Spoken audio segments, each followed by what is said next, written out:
How we doing, people? I thought we would just have an evening chat this time. I think Thursdays are going to move to 5:30 permanently, basically because I like sleeping in. I'm just going to fucking be honest. I've been pushing my body pretty hard. I want to make sure that I am. This is about health, so rest is important. I have actually been sleeping pretty fucking well, so I thought I would. Switch this up to make it so I have Friday mornings at 7 a.m. and then most of the day, Monday, Tuesday, Wednesday at 1 p.m. and Eastern. This is all Eastern time, by the way. And then this Thursday could be 5:30, so we can also reach other people that have different schedules. So maybe some people can't make it early, and some people can't make it late, and some people can't make it in the middle of the day. So this maybe helps other people get to listen to my crazy ass scream and yell about how ridiculous society is and how stupid some people are. I did just want to say I appreciate all you motherfuckers showing up. Like, I really do. I wanted to let you know that we have, let's see here, I've got a few things I wanted to go over. We've got our book, Fuck Being Fat, Solve Your Weight Problems Once for All from Method Willpower. You can get the book. It's right through our app, and then we give you our app for a month, basically. Live, pre-recorded yoga, hit style training. I'm doing Crystal's going to walk me through a class, not walk me through. She's going to teach a class for the app when I'm done with this, about 7 o'clock this evening. It's a circuit training class, and she is my coach. So you can join in those too if you have the app for a month. Then you can also get our coaching. We talk to people on a daily basis, weekly video conference calls. We help people change their life bit by bit by bit. So that is linked right there too. There's a little discount code on there already for you for our normal stuff.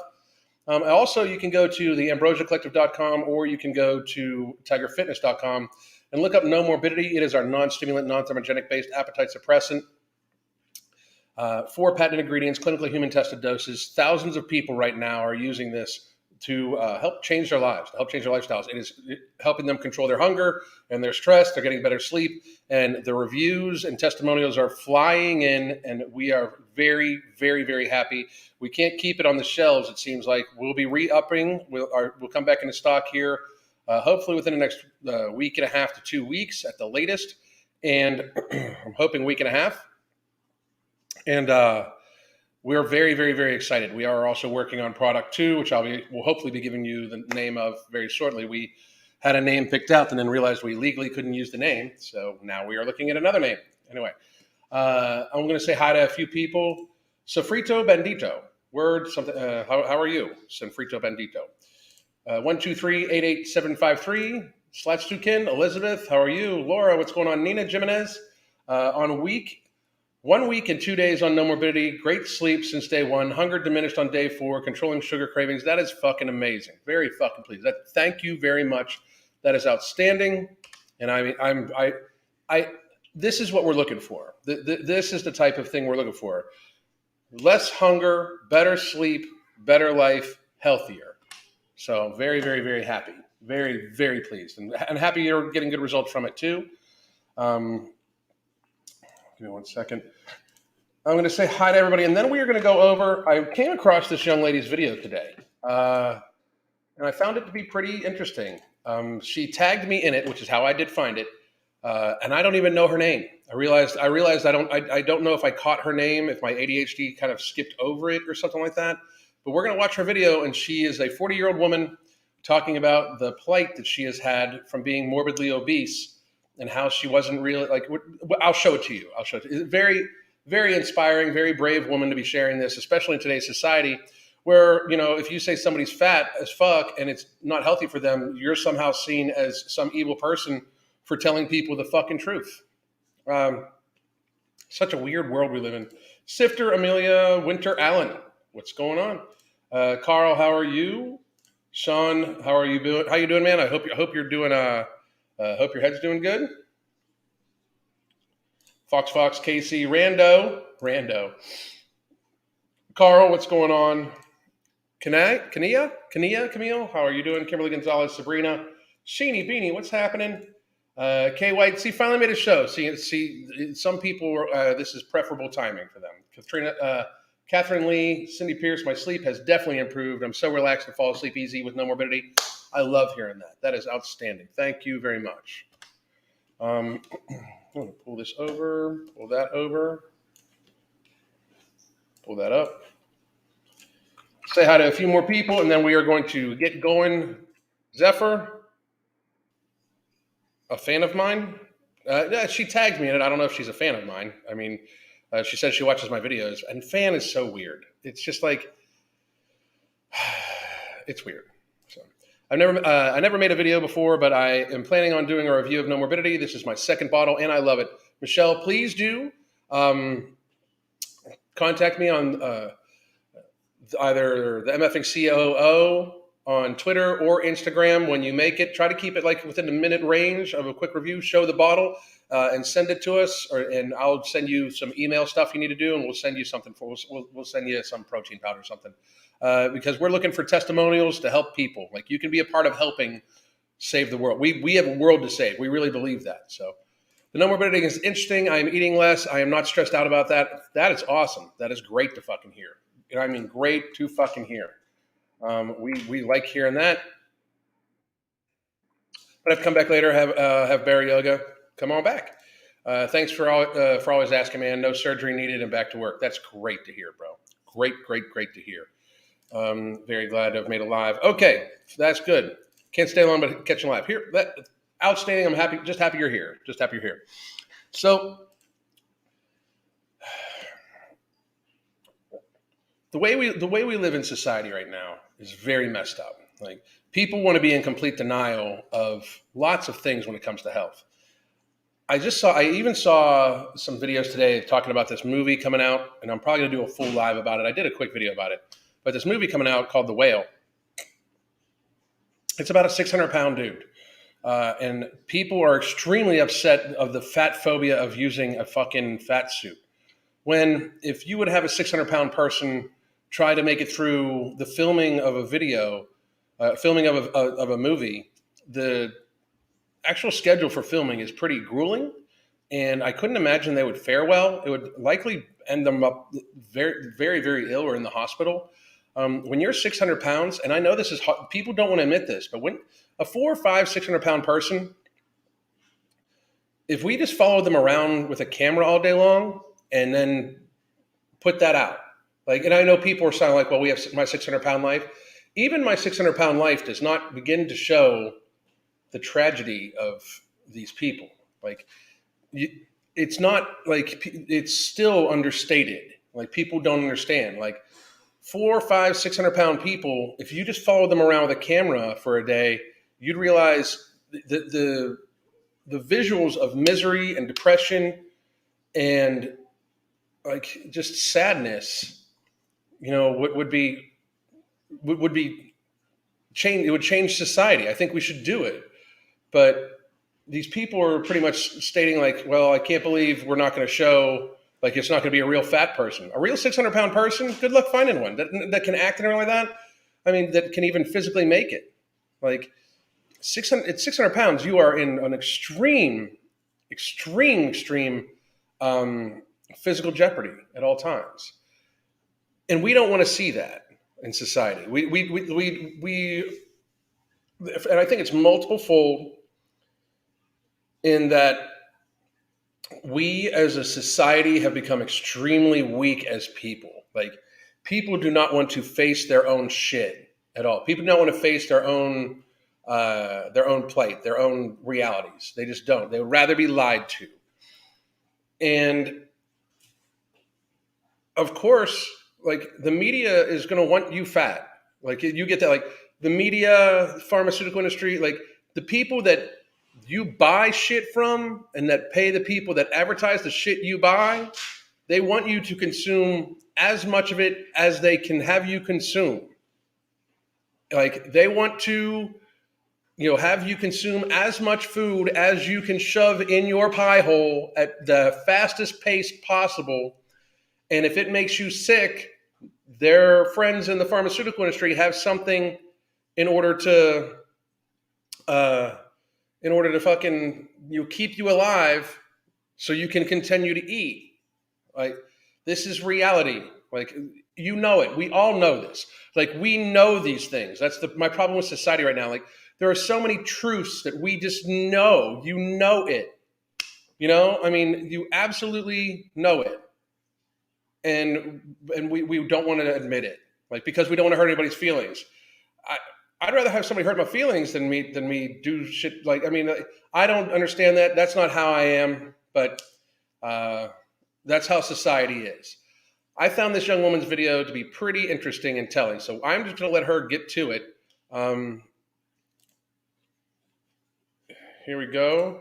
And this is Fat Girl on a Diet. I would like for all of you. Oops, hang on a second. I knocked over a water bottle. I thought I stepped on awesome sauce, but I knocked over a water bottle. I would like for you all. I am going to put her video in the chat. I want you all, when you're done here, go subscribe to this young lady's channel and give her all the support in the world. Now, I would like to say right off the bat, I'm going to give some pieces of advice to this young lady too while we're having this conversation. Hey everyone, welcome back to Fat Girl on a Diet. And as always, I will start my video with. So she calls herself Fat Girl on a Diet, but please go subscribe to her channel. I'm going to say this though to Fat Girl on a Diet. I really hope you do not monetize your weight loss. Monetizing your weight loss, sharing your weight loss journey, and monetizing it in any way has shown not to work well for people. I did investigate a little bit. She does have some other social media. She does a lot of TikTok for book club and stuff like that too. So this might just be just her way of sharing and keeping herself accountable. But we are just going to go take a look at everything. We're going to watch this video. I am going to play this video back, by the way, at 1.5 speed because it's 22 minutes long. All right, so. Saying I apologize for the super loud fan noise in the background. My house is an old house. It's built in the 1950s, and this air return for the addition is super loud. I don't know why. We have one in the dining room that's super loud, and one in my office / guest room / where I like to record videos, and it's super loud. It doesn't matter what time of year you are here, you hear a loud fan noise. It's super fun when I'm hosting meetings at work. Just saying. Anyway, I apologize. Hopefully it will kick down at some point in this video. All right, as you can tell from the title, this video might be a little bit controversial, and the title of this video, by the way, is My Warning to Young People Who Are Obese. So I thought I'm going to interject fairly often to possibly give pieces of advice or give my thoughts, but mostly so I don't get stricken by the algorithm for just letting her video play over, like, because I don't want to just copy her work. But I do really believe her video is super, super, super important. I really struggled for the last week or so on whether or not I even wanted to post this, or even if I wanted to have the conversation at all, because I realized that this could either be taken well or be really, really, really cause a lot of hate to come on my channel. I have very few followers, so I figure if it causes a lot of controversy, I can't talk today. Controversy, it is what it is. You know, like. Now, I mean, if and again, I don't want any of you that watch my shit. I don't want any of you to ever go to anybody's channel and give them grief. I really, that's not when I talk about like April's and Tess. Like I don't want that. I'm just stating my opinion. You know, I definitely would like that if you did go over to her channel and you saw somebody in the comments giving her a hard time, I would definitely like for you to stand up for her and I'm going to say this. I don't know if I agree with everything this woman said. I can tell you that I have watched this entire video, and in our society today, this woman should be super proud of herself, and just to make this video, because she's right. What she's about to say is, and I'm going to point out, radically, unfortunately, controversial. It shouldn't be controversial at all. It absolutely shouldn't, but it is. I don't have a whole lot of time or money wrapped into this channel anyway, so whatever. Why am I talking about this? Couple reasons. My niece and nephew got me into TikTok about a year ago, and I've been on all, I'm old. I've been on social, like Facebook since it started. I've been on all the socials. TikTok was new for me, and my niece loves TikTok. So she talked Aunt Mary into joining TikTok, and I do really love TikTok, but I have a very love-hate relationship with TikTok. I think it's a great platform for having fun, connecting with others, sharing life hacks and tips, and just things that, information, things like that I really love about the platform. But I also think it's a really good way of spreading misinformation, and sometimes promoting things that I don't think are as healthy as they should be. And one of those is, of course, health, wellness, obesity, those sorts of things. for the last year or so, I've also been following other YouTube channels in my other accounts, not in this account, in my other account that are I consider them weight loss channels, but they're not really weight loss channels. They're more promoters of healthy living and trying to squash the whole idea that being obese is okay. A couple of those is, of course, Obese to Beast. I watch him, and also I watch Alan Roberts. There's a couple other ones. Those are my Thank you very much. I don't know how you watch the both of us anymore because we're so very different, but I appreciate you. I really do. two main ones I watch. Love Alan Roberts. I know people don't always like him because he's very blunt, but that's actually one of the things. What? I like about him is that he doesn't sugarcoat anything and he just says it as it is. One of the things I've noticed in this whole world of TikTok and YouTube is that there are a lot of people on TikTok that are promoting health at every size, body positivity. You can be as obese as you want to be, and you're still healthy no matter what size you are, and you should be proud of who you are and proud of yourself no matter what weight you are, blah, blah, blah. And I agree with some of that, but there's some major issues with this message that I want to tell you from someone who's gone through it herself. So what I'm telling you is personal experience. It is not me pushing ideals and things on you, nothing like that. This is just from my personal experience, what I've gone through and what my medical team has told me about the fact that I'm as big as I am. So I'm going to preface this by saying that this is my experience, and I want to share it with people as a warning of what can happen if you don't get your health under control now. This is where I find amazing, like, because she's about to discuss a bunch of shit that people do not want to admit. I mean, like, people get ready for it. She's about to say a lot of stuff that people just absolutely want to ignore. That is absolute truth. You know, I have coached at this point in time. Crystal and I have coached probably 1,000 people from obese weights to healthy states. And not that doesn't even include, that's coaching. That doesn't even include the people we've been in contact with. I say it all the time. Like, if we would actually truly show the lives, not the social media picture, snapshot, filtered 5 pound of makeup life that people want you to see, but if we would just follow one of these fat acceptance people around for a day with a camera, you would see misery. Like, abject misery. That's why they're so pissy. That's why they get so fucking upset when somebody points it out. Like, just let you be fat and happy. Like, they just let me eat is what it is, because that's the only enjoyment that they get is food. And the thought concept of moving away from it, it's for a lot of these people, it's daily pain, physical agony in their joints, their back, their system. They're inflamed. It's the imminent fear, like, of death. Like, the Grim Reaper's got to be right around the corner. Like, I mean, if you're 350 pounds, you could die of a bad case of the hiccups. You feel it. Nobody at 350 pounds feels healthy. Like, nobody. Not even the powerlifters and strongmen. You can ask them. None of them feel healthy at 350 pounds.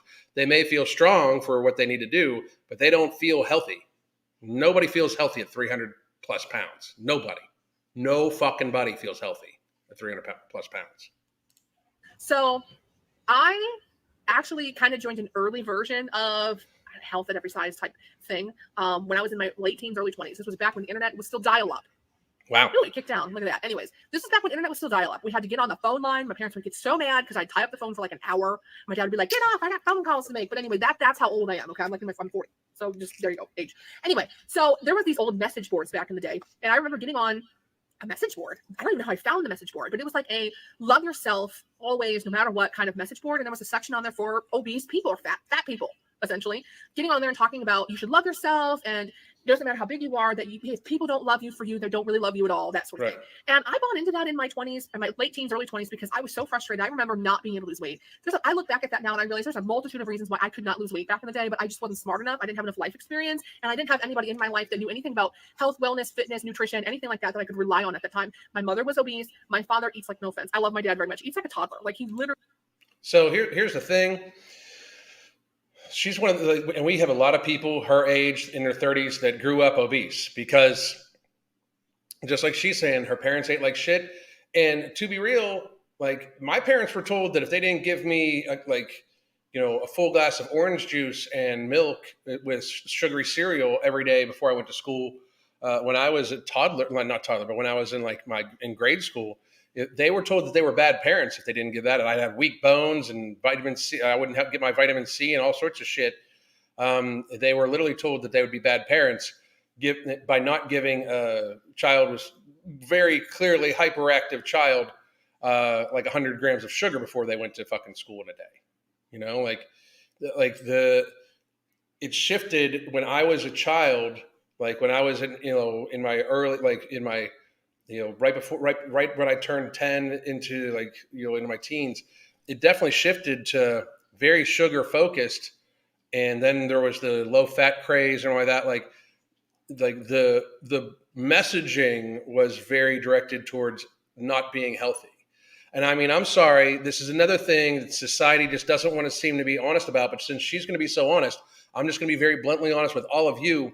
We all know that the government is making you fat. Like the government is responsible for the food pyramid. And if you believe you should have 11 servings of fucking grains a day, and that's not what's actually keeping you fat, is the processed carbohydrates at this stage, you're just kind of in denial. You know it.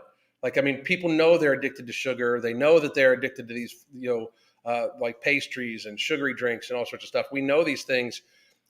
It's not like it, if you want to deny it, that's great. But in reality, that's what happened. Like, I mean, they basically gave a, let the food companies come up with the food pyramid, and our health has declined radically as a population ever since. Look it up. Literally eats like a toddler. He does not eat healthy at all. And that's the house I grew up in. Nobody in my family knew how to eat healthy. So I'm trying to go on these diets, and I'm doing all these crash diets or these fad diets because nobody sat down and informed me how to actually lose weight.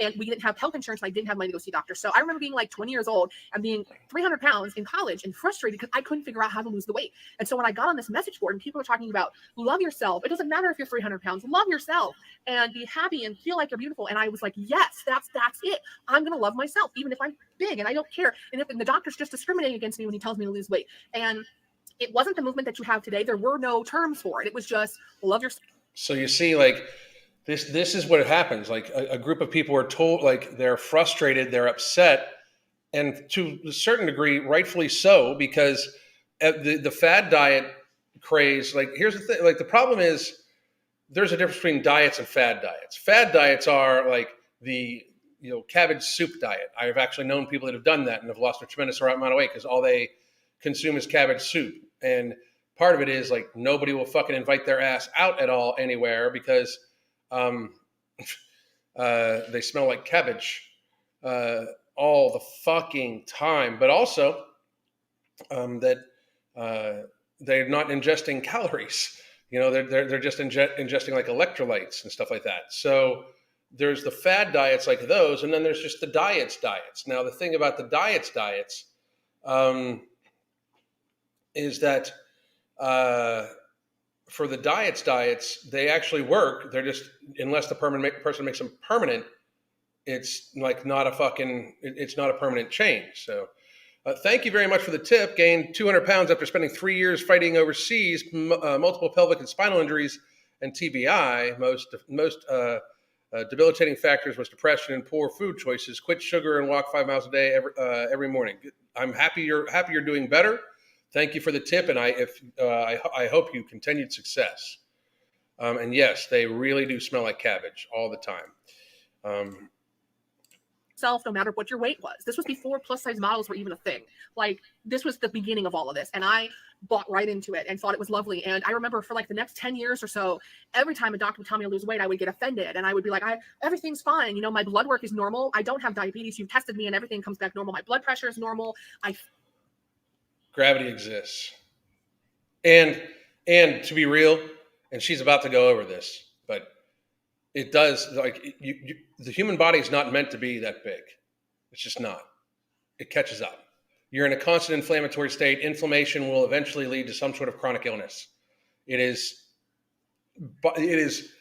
unavoidable to be, if you are in your early 20s and 300 pounds, you need to adjust or you're not going to live a long time. This is another societal truth that people just don't want to admit because they just want to pretend. It's like we're in this like pretend land, like you cannot identify as healthy. You can't. I mean, there are different, health is definitely a spectrum, no doubt. I'm pretty fucking healthy, but could I be healthier? Of course. There's not like a line that is health and unhealthy. Like there's not a line. are people that are much more radically unhealthy than other people, and those are mostly fat people. Mostly fat people.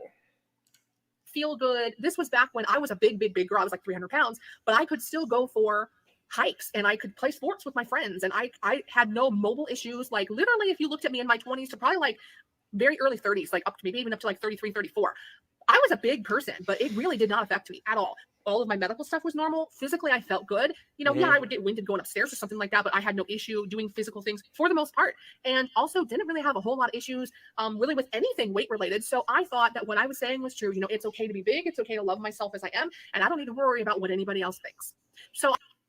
And you hear this all the time. Like, I mean, you really, really do. And it's sad because like just speaking from my stance, like I wish I would have taken a lot of things much more seriously when it comes to even lifting heavy. Like I don't get me wrong, I loved lifting heavy weight. I fucking loved clang and bang. Like I just like I loved fucking tossing heavy weight up off the floor and up over my head. Like I fucking loved it. But every like the extra special attention I have to pay to my lower back now to make sure I stay stretched out, and the problem, the pain I feel in my knees sometimes, like I wish I would have taken it differently, like I just really do. All the way to I wish I would have never gotten obese ever. Like I wish I would have never ever gotten fat. I really really do. Not because I know yet I don't have any serious ramifications of being morbidly obese yet. When I was even just a few years ago, but the possibility of something still popping up is radically high, much higher, because I was fat, very fat for a while.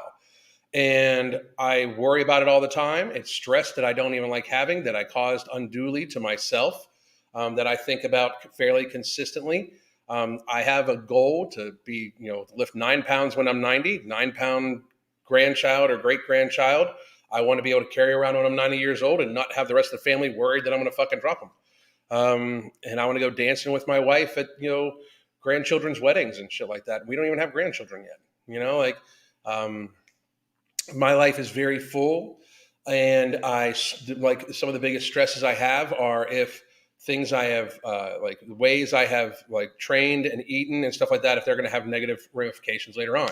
Luckily, everything seems to be really, really good. Doctors are wondering what the fuck I'm doing. That's how healthy I am. Most of it is just my wife is my coach, and like she has me very fucking healthy right now. She is in charge of my food and shit like that. Like she takes really good care of me. And Kate, by the way, here's our coaching. There's the book. So it catches up with everybody. I can understand what it's like when you're young and people are telling you to love yourself, and you are like, I'm going to eat what I want to eat, and I'm going to do what I want to do because I'm healthy and I don't need to worry about all this stuff. Because there's also this really beautiful thing about being young. I call it being young and dumb, because you think it won't happen to me. It won't. All these things happen. It won't happen to me because I'm different, and I won't allow things like that to happen. Right. And then I turned 35, and things went. That seems to be, by the way, that seems to be mid-30s seems to be the age, where people notice very serious problems starting. We're still many people in denial. I think Tess is in her late 30s, and I guarantee you that woman is like, you can watch her move, and Tess Holliday is in dramatic physical agony moving. Her mobility sucks. She probably can't wipe her own ass unassisted. She probably can't. I mean, I'm not saying that to be an insult. I'm saying that like fucking, again, like, let's all be realistic. Okay. Like it's not like it's a real thing. Like when people get really, really big, they have a hard time cleaning themselves, wiping themselves, stuff like that. It's true, Go through with you. At 40 years old, I'm currently 40 years old, and at my last weigh-in, I weighed in at 386 pounds. I am actively trying to lose weight, but good for you. And I'm using your video, so the least I could do is, since I'm using your video, the least I can do is offer you a consultation on me. So if you see this, please reach out to me at the MFing COO on either Twitter or Instagram, and anything we can do, it'll be completely confidential, and I will gladly gladly see what I can do to help you out. I have a lot to lose. So let's go through the list of all the issues that I now have at 40 because I have been 300 plus pounds since the age of 20. I've spent 20 years of my life at 300 pounds or higher. This is not going to be pretty. Let me tell you the side effects of that.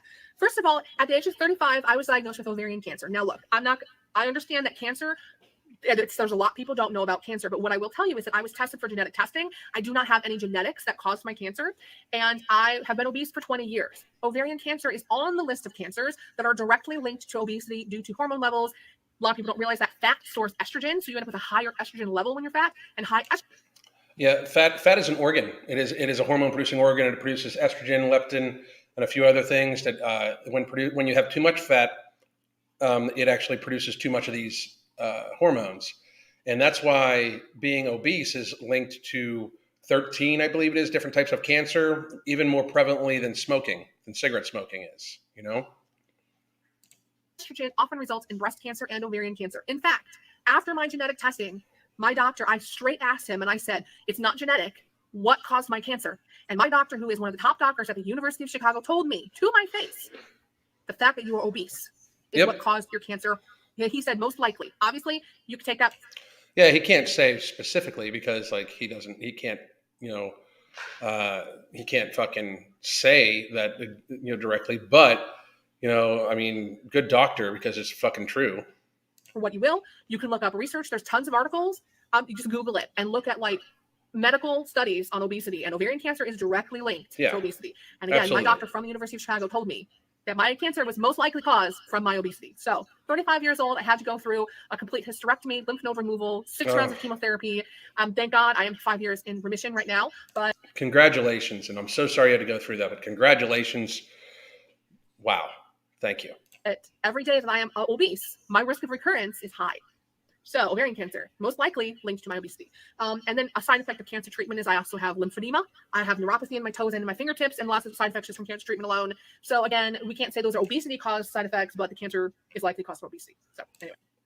And so basically what you're saying is she didn't have the obesity, she wouldn't have gone through the cancer treatment, and therefore she wouldn't have the neuropathy in her fingers and toes and stuff like that, which is very dangerous for a morbidly obese person to have any type of ambulatory or appendage neuropathy, because circulation is already an issue due to possible insulin resistance and stuff like that.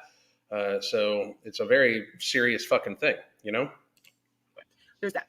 All right, let's continue on the list. Okay, these are things that are directly caused from obesity. Gallbladder removal. So you're probably like, gallbladder? Okay, let me explain. Yep. My gallbladder was removed from my diet because I eat like crap. I eat a lot of fast food, high fat. Most people that have to have their gallbladders removed, by the way, most people that have their gallbladders removed, it's because they eat like shit. I mean, it's almost specifically. Oh my goodness, yes. You didn't know that ovarian cancer is linked to obesity? Absolutely. Endometrial cancer, ovarian cancer, bunches of several others, but they're estrogen fueled. Any estrogen fueled breast cancer are much more high correlation of it. Fat, high greasy foods, and my gallbladder had to be removed about 2 years ago.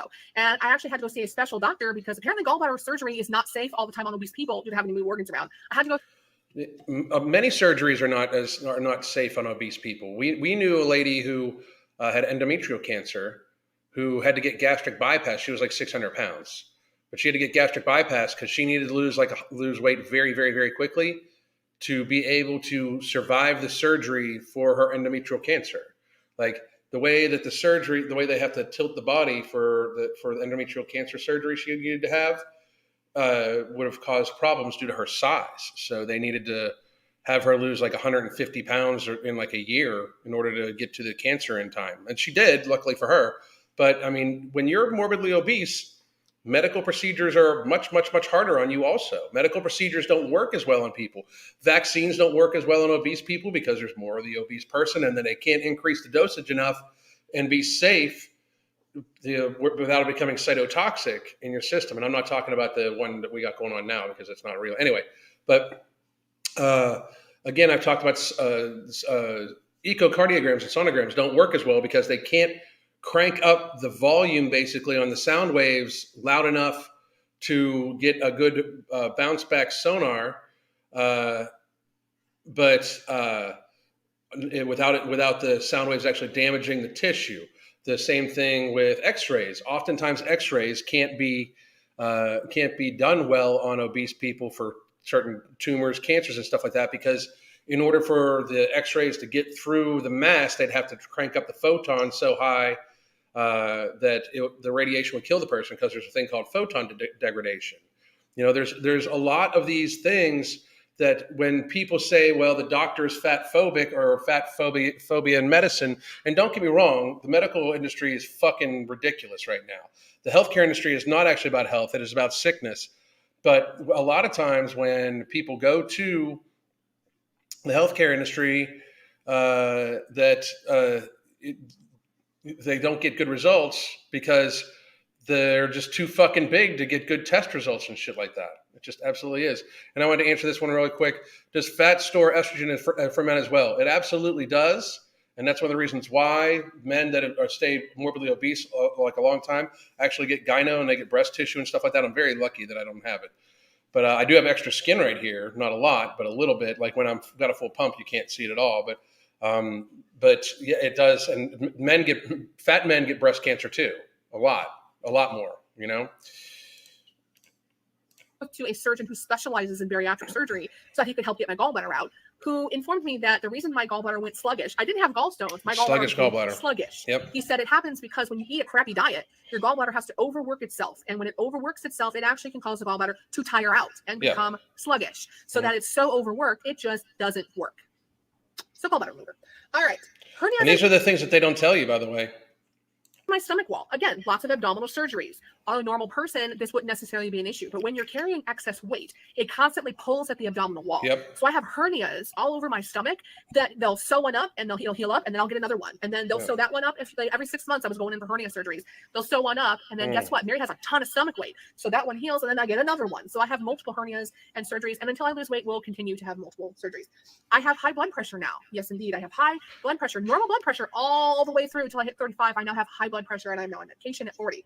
I have high cholesterol and got to see my very first cardiologist this year because I have such high cholesterol that I'm at risk of heart disease. So they are monitoring me because they're pretty sure I have blood. This is, by the way, this is very typical of a mid to late 30s or mid to late 30s, early 40s obese woman, like morbidly obese woman. This is extremely, extremely typical. Just, I mean, don't let the fucking fat acceptance movement fool you. This woman does have a lot of shit going on, but it does sound like she takes good care of this. I would imagine there are more women out there that have hernias in their stomachs that they don't know anything about. There's a lot of things that probably go underdiagnosed that women don't go to the doctor for anymore at all. But this is very typical. This sounds like the normal obesity spiral for people over 300 pounds. I mean, there's like a very serious obesity spiral for people that are of this weight. Blockages that in a few years. Yeah, no shit. So much respect for this woman. This woman deserves all the accolades. Please, again, do go subscribe to her channel. And my only thought to you, young lady, because I'm still way older than you, don't monetize your weight loss journey. Like, update people, that's great, but don't monetize it. So, dude, the hernia thing is real. I developed a hernia at 17, now 35. I was over 200 pounds all through high school. Healthy and obese does not exist. Absolutely, it does not. Unless I get my diet under control, they're going to have to go in and do angiograms, angioplasty on me to get my heart cleaned up because it's full of cholesterol and blockages from me eating like crap for 20 years. I have sleep apnea. That's another fun one. So I would have been shocked if she did not have sleep apnea. Sleep apnea was like one of my telltale signs that I needed to absolutely get healthy. The statistics for people that have 17-inch neck and diameters and sleep apnea are tremendously high. So I would have absolutely, she's a 300 plus pound woman. I would have been absolutely shocked if she did not have sleep apnea. I do think she probably had sleep apnea for much longer than what she thought she has had it for. And this is Fat Girl on a Diet. I still don't know her name, but that's literally her channel name is Fat Girl on a Diet. So I shared the link to this video up a little above. I'll share it again here before we're done. So I'm tired. Can't figure out why I'm tired. Doctor signs do a sleep study. And guess what? Yep. I have gained so much weight Yeah. at It's almost pressing. 400 It's pounds obstructive sleep that I now apnea. have sleep apnea, which has a multitude of other issues that we Yep. won't even list. Okay. Yeah. I have knee problems. So at the beginning of the year, And I mean, this is the thing that bothers me. Like, she's about to talk about some shit that I just wish that people would take me more seriously as, because like I get all the time people like, well, you don't know my blood work. I don't need to see your fucking blood work to know that gravity works. You know, I don't need to see your fucking blood work to know that when you are 200 pounds heavier than you fucking should be, that it is destroying your motherfucking knees. I don't need to see your blood work. I don't. I absolutely don't. I know from looking at you that you are already in a chronic inflammatory state, and that you are indeed putting yourself at massive increased risk and pressure on your knees, a massively increased risk because you're already inflamed, developing osteoarthritis, and then you add the extra weight on top of it, and here we go. You know. Not only did I mess up one knee, I messed up two knees. Do you want to know how I messed up my knees? I bought a house with stairs. Yep. I've been on one level most of my life. I never really had stairs. I bought a house with stairs, thinking not a big deal. 2 bedrooms downstairs. Aunt Mary needs lots of space for all her nieces and nephews to come visit. When you're taking stairs every day at like, close to 400 pounds, it's not easy on the knees. So not only did I, tear ligaments in my one knee, I tore ligaments in the other knee, and I actually will eventually need to have a double knee replacement. Absolutely.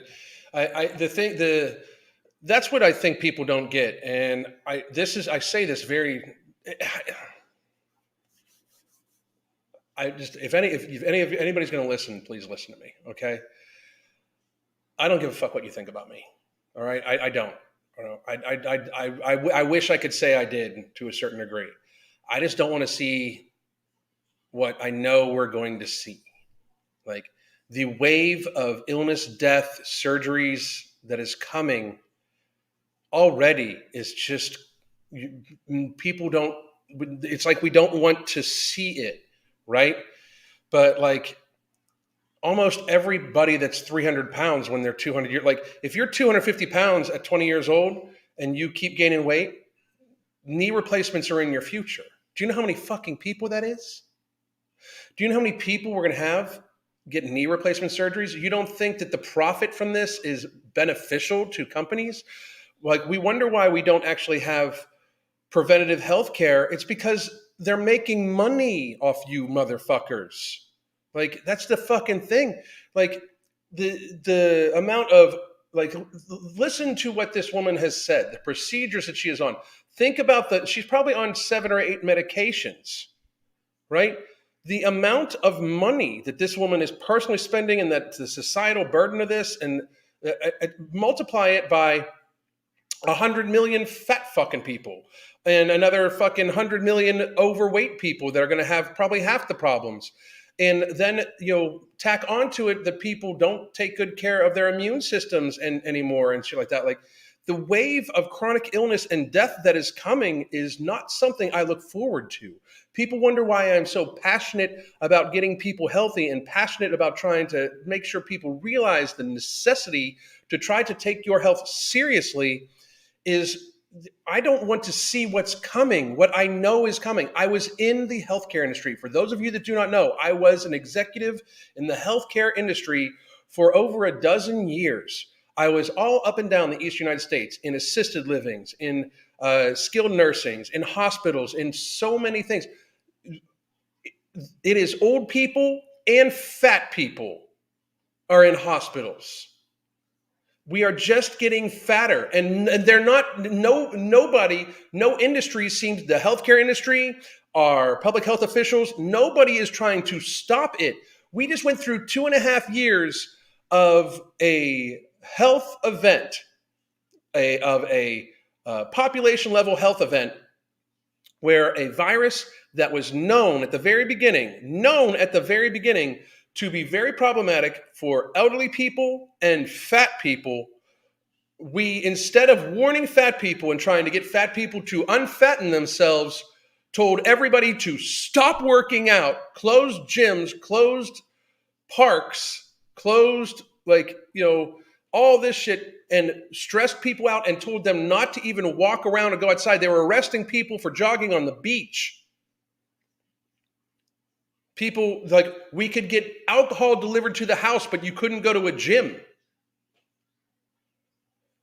The wave, we got so much fatter in the last 2.5 years when we were already, this woman's problem started before the fucking pandemic. We cannot, like, the wave of illness and death that is coming. I'm an atheist, but I'm going to say this: the wave of illness and death that's coming is biblical in nature. We have to do something. Like, wake the fuck up. Wake the fuck up. Wake up. Shake yourself awake and realize that the reality that is being sold to you, where people that are 300 pounds are in any way glamorous, that they lead any way glamorous of a life, that is not true. That is social media snapshots of bullshit. It is crazy. Crazy.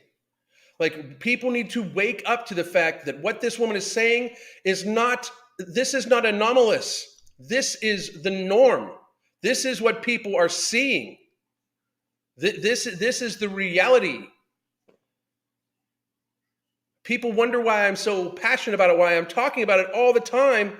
It's because millions of people are going to die every single year from avoidable chronic lifestyle-driven illnesses. Millions more than already do. We lose about 1.6 million people a year in America alone to chronic avoidable lifestyle-driven illnesses. It is statistics. It is numbers. They are lifestyle-driven chronic illnesses. According to all of the data, multiple studies, 90% of type 2 diabetes is avoidable by lifestyle change. 80% of all cardiovascular disease is avoidable by lifestyle change. 70% of all cases of stroke, 70% of all cases of cancer are avoidable by lifestyle change. Yet our public health officials are not talking about this, and you can see ads on TV on what medications to take, and you should talk to your doctor about taking this medication if you're stressed out. Like, we don't talk about obesity, I mean, at all. Like, whatsoever. We suppress people that make it their life's work to try to help people escape from this.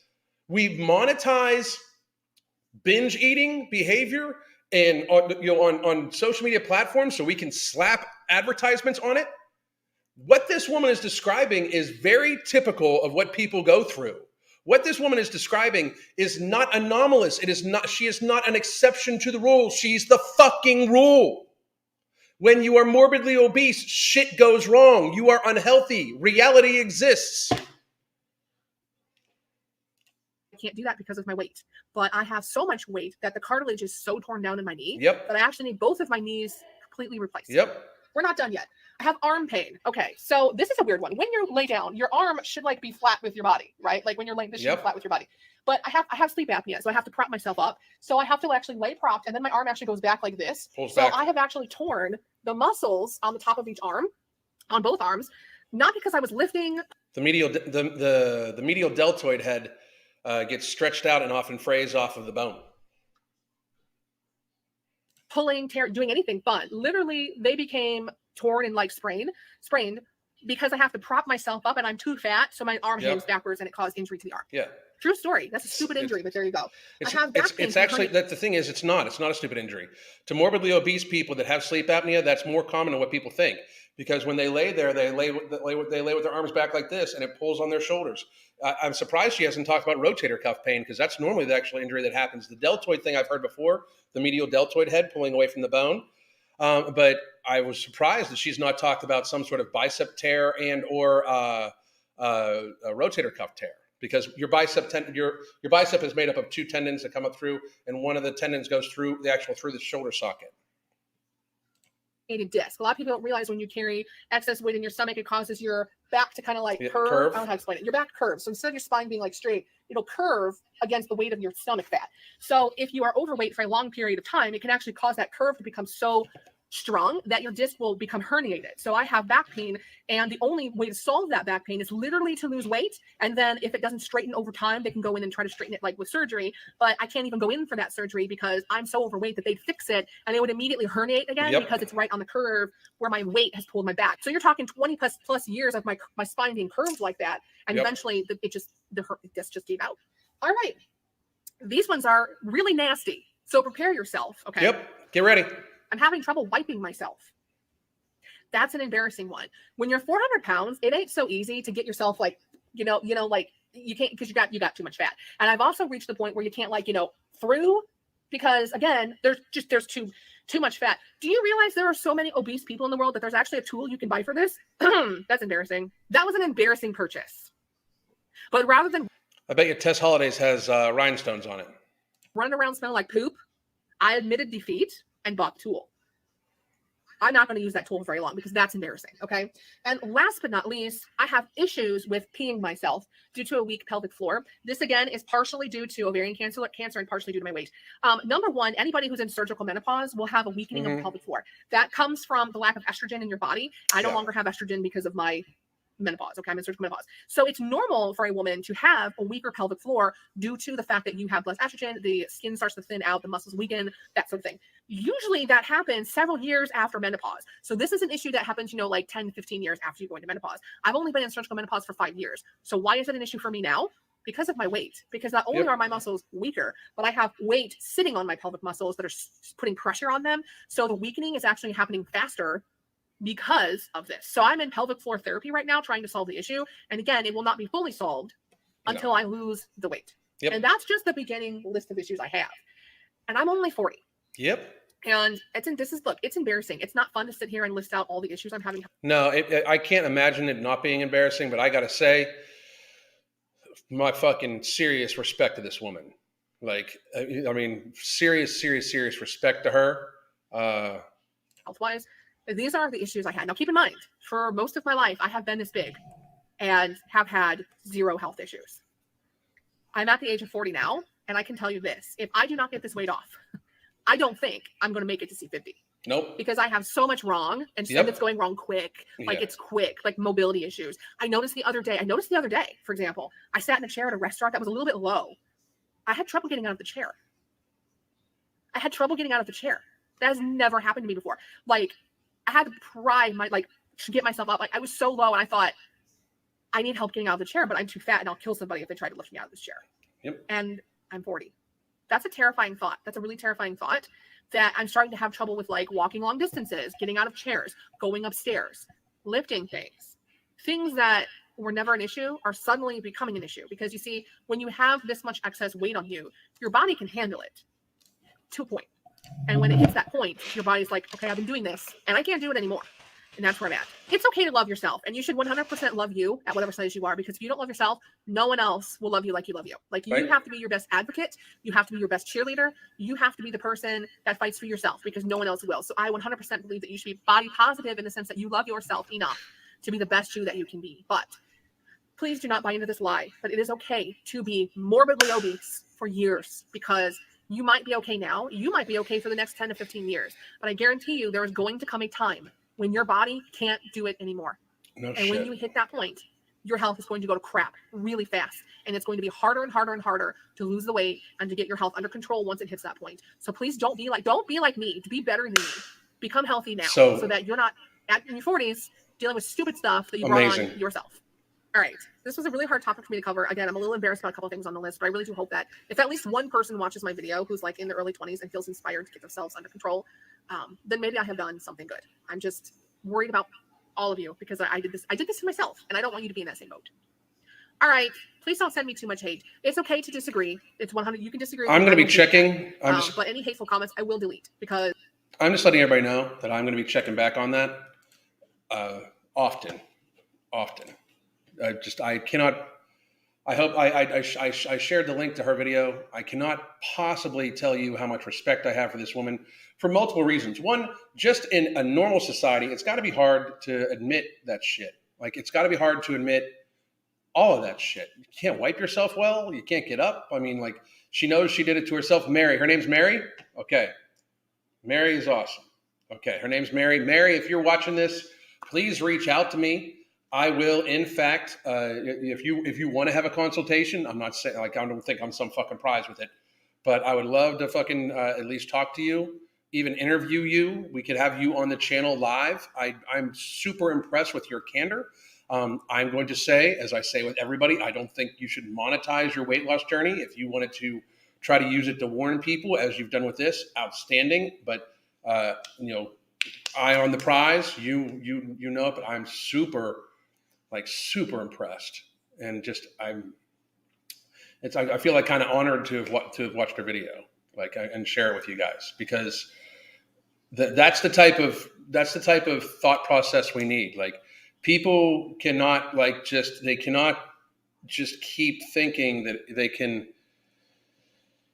It catches up to you. Like, you don't know if I'm healthy or not. I fucking have eyes, and I know gravity exists. If I throw something in the fucking air, it hits the fucking ground. Newsflash: gravity exists. If I throw something heavier in the air, it's harder to throw into the air, and it actually comes crashing down harder.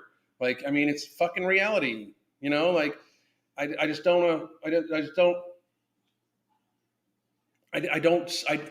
I don't get it. Like, I understand we live in like a fantasy land, but you've got to enter the state of reality that realizes that and even if you're not fat, if it's not a problem for you, but fat people, and you do, because the majority of people are indeed fat as fuck right now. Mm-hmm. If you have fat people in your life you care about, which I'm almost guaranteeing all of you do, because again, majority of people are indeed fat, and you see that they're not trying to take care of themselves or not doing everything they can to try to take care of themselves, don't be a pussy.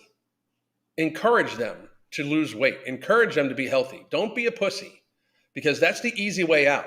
Political correctness is a lie you say to somebody in the guise of not wanting to hurt their feelings, but actually to save yours from being the person that has to deal with hurting their feelings. It is a coward's ploy to be politically correct. They know you're lying to them. You saying to a person, you're doing great, you're perfectly fine at 300 pounds. They know you're lying because they're the actual 300-pound person, and they know they feel like shit. And they know that they feel like shit because, again, they know that you see them move around. And I don't give a fuck what anybody says. If we would actually view a 300, 400, 500-pound person walking around on a daily basis, when we actually see them, they are in pain. They are not healthy, and they do not feel well. None of them, it's not like they're like, oh yeah, I'm feeling great. No, they're not like that, because they're in pain, because they are indeed fat as fuck. I mean, it's just reality, just absolutely reality. I wish her much success on her journey. Me too.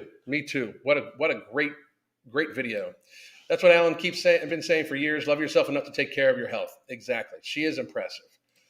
Just the fact that she's scared about receiving hate for that shows how out of control Hayes has gotten in society. That's very fucking true. That just because she's so worried about receiving hate for telling her truths about her physical conditions, that is crazy. Very good point, Annie. Very good point. But that is the truth. She's worried about, don't give me too much hate. What sort of hate? She listed off all the shit that's wrong with her and how she should try, and she's trying to help people avoid it. Like, she's doing a kind thing, a kind thing that cannot fucking be easy at all. It can't like, to talk about how you're having trouble wiping yourself. I mean, that can't be an easy thing. How you had to buy a tool to wipe yourself. That can't be an easy thing. And she's worried about people hating on her for it. Crazy. It is absolutely crazy. Everyone in this chat should defend her in her comment section. I fucking plan to. I absolutely do. So listen, guys, I will be back at 7 in the morning. I got to get ready for Crystal to run me through a circuit course training class. You can actually join the classes if you want to. You can just join our app right here. You can buy the book, Fuck Being Fat, Solve Your Weight Problems Once for All, and you get the app for free for a month along with the book, or you could just sign up for our coaching. That is where my wife and I talk to people on a daily basis with individualized conference calls every single week. And we help you adjust your life bit by bit by bit to a healthier one. No Morbidity back in stock in about hopefully a week to 2 weeks period of time at the very latest. I hope all of you have a very, very, very good day. God damn.